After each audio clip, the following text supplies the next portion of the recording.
নবীর মৃত্যুর খবর, নবী যখন দুনিয়া থেকে বিদায় নিয়ে চলে গেছে, নবীর মৃত্যুর খবর যখন ওমরের কানের ভিতরে চলে গেছে, হযরত ওমর রাদিয়াল্লাহু তাআলা আনহু খোলা তরবারি নিয়ে মদিনার অলিতে গলিতে দৌড়ায় আর বলে, কেউ বলবি না আমার নবী নাই, কেউ বলবি না আমার নবী নাই, কেউ আমার নবী মরে নাই, আমার নবী মরে নাই, আমার নবী ঘুমাইতেছে, একটু পরেই তো আমার নবী উঠবে, আমার নবী আমি ওমরের সাথে কথা বলবে, কেউ যদি বলো আমার নবী নাই, আমি আমার এই খোলা তরবারি দিয়া তোমার গলা নামায়া দিবে, তোমার কাল্লা আলাদা কইরা দিব। কেমন পাগল ছিল ওই সাহাবাই কেরাম, কেমন ভালোবাসতো নবীরে, একটু শুনো, সংক্ষিপ্ত করে শোনায় বিদায় নেই রে মুমিন। আবু বকরের কানের ভিতরে যখন গেল, ও আবু বকর রহমাতুল লিল আলামিন দুনিয়া থেকে বিদায় নিয়ে চলে গেছে। আবু বকরের কানের ভিতরে আওয়াজ যাওয়ার সঙ্গে সঙ্গে আবু বকর নিস্তব্ধ হয়ে গেছে, ঠান্ডা হয়ে গেছে, দৌড়াইয়া নবীর কাছে গেছে। নবীর কাছে যাইয়া আবু বকর নবীর মাথার কাছে বইসা নবীর কানের কাছে আবু বকর মুখটা লাগা ডাক দিয়া বলে, ও দোস্ত, আপনি কেমনে পারলেন আমারে রাইখা একা একা লম্বা সফরে যাইতে?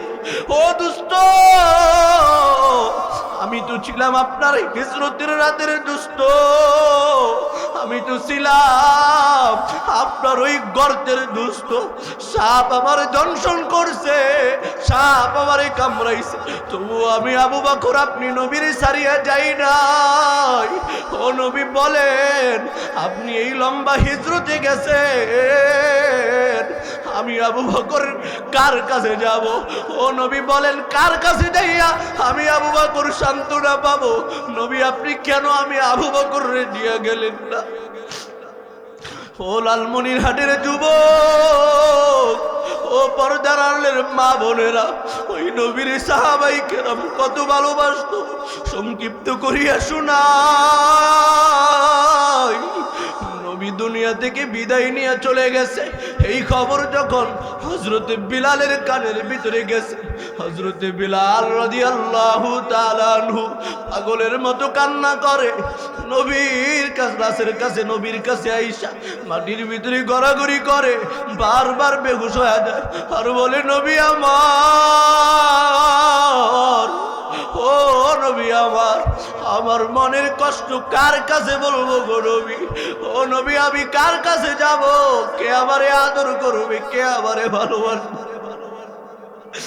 ও লালমনিরহাটের মানুষ, কেমন নবীর উম্মত একটাবার চিন্তা করো না।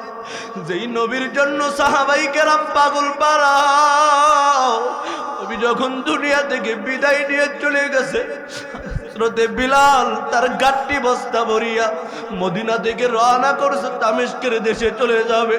আবু বকর ডাক দিয়া বলে, ভাই বিলাল, গাট্টি বস্তা বান্ধিয়া তুমি কোথায় যাও? ওমর বলে, ভাই তুমি কোথায় যাও? মদিনা সারিয়া, নবীর দেশ সারিয়া কোথায় যাও?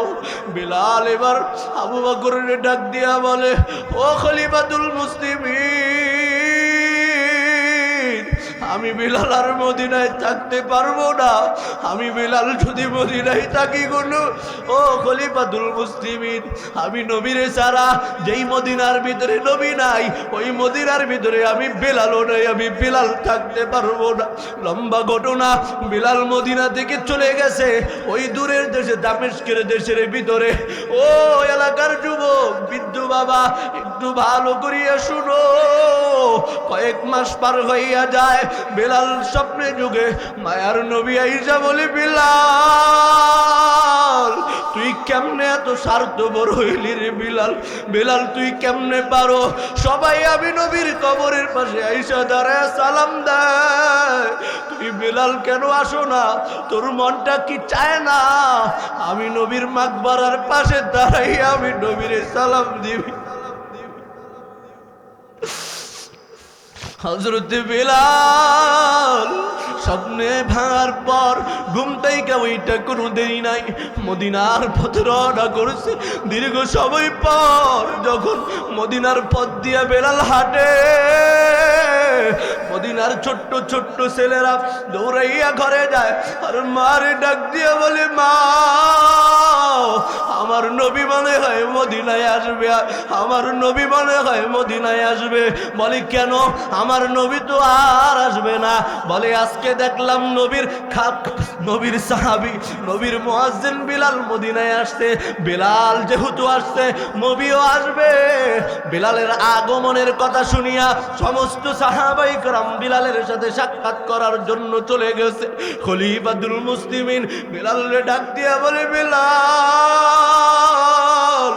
কতদিন হয়ে গেছে, নবী দুনিয়া থেকে বিদায় নিয়ে চলে গেছে, নবীও বিদায় নিয়ে চলে গেছে, তুমি বেলালের আজানও বন্ধ হয়ে গেছে।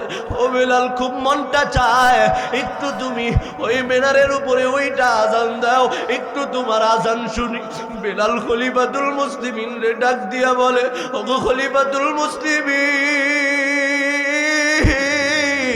আমার এই অনুরোধটা করবেন না, আমি বেলাল আজান দিতে পারবো না। এবার বৃদ্ধ সাহাবী সালমান ফারসি ডাক দিয়া বলে, বেলালকে এরকম ভাবে বললে বেলাল আজান দিবে না। যাও, কোথায় নবীর কলিজার টুকরা নাতি হাসান আর হুসাইন, জলদি করিয়া হাসান আর হুসাইন রে নিয়ে আসো। হাসান আর হুসাইন যদি বেলালরে আজান দেওয়ার কথা বলে, বেলাল কোনোদিনও হাসান হুসাইনের কথা অমান্য করতে পারবে না, কারণ হাসান হুসাইনের শরীর থেকে নবীর গন্ধ আসে। হাসান হুসাইনের চেহারা দেখলে নবীর কথা মনে হয়। হাসান আর হুসাইন রে সমস্ত সাহাবায়ে কেরাম নিয়ে আসছে। এবার হযরতে হাসান আর হুসাইন বেলাল রে ডাক দিয়ে বলে, বেলাল ও নানার মুয়াজ্জিন, একটা বার আজান দাও, একটা বার আজান দাও, তোমার আজান শুই না একটু নানার কথা মনে করি। এবার হযরত বিলাল ডাক দিয়া বলে, ও হাসান ও হুসাইন, আমি তোদের কথা ফালাইতে পারবো না, তবে আমার একটা শর্ত আছে। আমি বিলাল মাঝে মাঝে তাকায় দেখতাম রহমাতুল লিল আলামিন তোদের পেটের কাপড় তুলিয়া তোর পেটের ভিতরে চুমু দিত। আমি বিলাল নবী যেই জায়গার ভিতরে চুমু দিত, আমি বিলালরে যদি ওই জায়গায় চুমু দিতে যাও, আমার নবী যেই জায়গায় ঠোঁট লাগাইছে, আমি বেলালের ঠোঁট যদি ওই জায়গায় লাগাইতে দাও, তাহলেই আমি বেলাল আজান দিব। বলেন না আল্লাহু আকবার।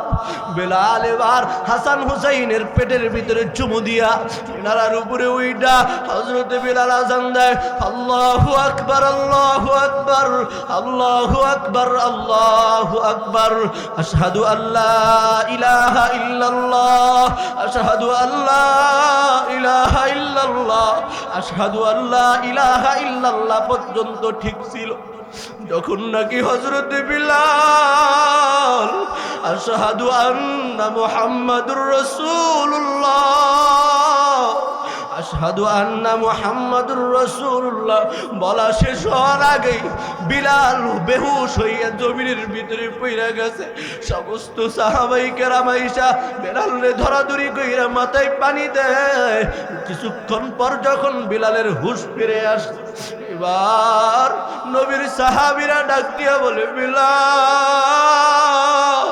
তুমি কেন আজান দেওয়ার সময় বেহুশ হয়ে জমিনে পড়ে গেছো? বিলাল চোখের পানি ছেড়ে কান্না করে আর বলে, ও নবীর সাহাবীরা, আমি যখন আগে আজান দিতাম, আমার নবী মসজিদের মিম্বারে বসে থাকতো, আমি বিলাল আজান দিতাম, যখন আশহাদু আন্না মুহাম্মাদুর রাসূলুল্লাহ বলতাম, আমি আর চোখে তাকায় দেখতাম আমার নবী মসজিদের মিম্বারের ভিতরে বসে আছে। আজকেও যখন আমি বিলাল আজান দেই, বড় আশা কইরা আশহাদু আন্না মুহাম্মাদুর রাসূলুল্লাহ বলার সময় মসজিদের মিম্বারের দিকে তাকাইছি, কিন্তু আজকে তাকায়া দেখি ওই মিম্বারটা খালি, ওই মিম্বারে আমার নবী নাই, আমার নবী নাই। বিলাল গাট্টি বস্তা বান্ধিয়া আবার মদিনার পথ দিয়া চলে যায় দামেস্কের দেশে। নবীর সাহাবীরা ডাক দিয়া কয়, ভাই বিলাল আবার তুমি কোথায় যাও? বলে, না না, আমি এই মদিনায় থাকতে পারবো না, যেই মদিনায় আমার নবী নাই। আমি বিলাল যদি এই মদিনার ভিতরে থাকি, আমি বিলাল কলিজা ফাটিয়া মরিয়া যাব। ও নবীর আশিক, তুমিও তো নবীর আশিক দাবিও করো, তুমিও তো নবীর উম্মত দাবি করো, এখনো পর্যন্ত নবীর খাঁটি আশিক তুমি আমি হইতে পারি নাই, এখনো পর্যন্ত নবীর খাঁটি উম্মত হইতে পারি নাই।